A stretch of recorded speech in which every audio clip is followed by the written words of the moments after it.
Nous, on est riches parce qu'on est en train d'appauvrir l'Afrique, de nouveau, l'Amérique latine, l'Asie. Nous sommes nous les responsables de ces millions de morts. C'est nous qui disons que tu dois avoir accès à l'eau simplement si tu la payes. Que je t'amènerai l'eau si je suis rentable. En Afrique, c'est nous, c'est pas eux. Eux, ils étaient capables de le faire en communauté. Et donc, à l'heure actuelle, il faut se dire que les guerres qu'on est en train de faire, c'est quoi? C'est parce qu'ils nous ont attaqués. Qui?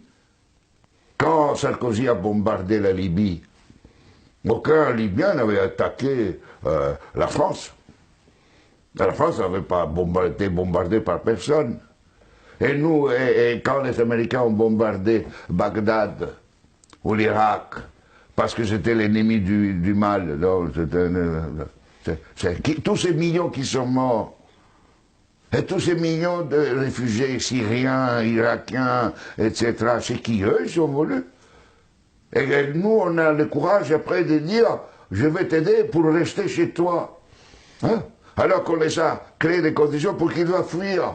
Et nous, on va dire hypocritement, cette Europe qui hypocritement donne 6 milliards à la Turquie, 2 milliards aux Libyens pour pouvoir tenir les gens qui viennent d'Afrique, où on est en train d'alimenter, nous, les guerres. Mais il faut s'arrêter de se raconter des balivernes ici. Hein? Il faut arrêter. La guerre ne se fait plus parce qu'on tue l'ennemi. La guerre est devenue, grâce à la technologisation, elle était aussi d'avant, mais elle est devenue une activité économique la plus rentable après l'industrie pharmaceutique et l'industrie informatique. On fait la guerre parce que c'est rentable.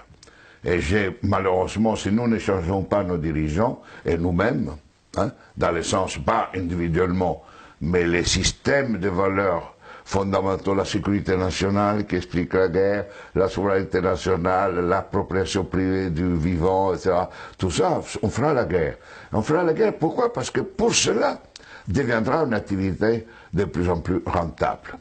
D'ici quelques années, si vous éliminez la guerre, le PIB mondial chutera, d'après le système dominant. Elle ne chutera pas si on est dans ce autre système. Au contraire, la guerre, la disparition de la guerre sera une source de richesse. Mais c'est pour cela que les dominants à l'heure actuelle ne veulent pas réduire les armements, ne veulent pas réduire les occasions de guerre. Parce qu'imaginez-vous la France sans la guerre. Que serait comme économie? Imaginez-vous les États-Unis sans guerre, deviendraient des pauvres. Des économies pauvres. Donc aujourd'hui, on est entré dans une phase où on fait la guerre parce que c'est rentable. Et vous n'aurez aucun dirigeant actuel du monde qui arrêtera la guerre, parce qu'il sera crucifié, parce qu'il sera lapidé, parce qu'il va contre la logique. La guerre fait augmenter le PIB mondial. La guerre permet la croissance économique. Et on suppose que si on fait la guerre, on augmente la création d'emplois chez nous, non?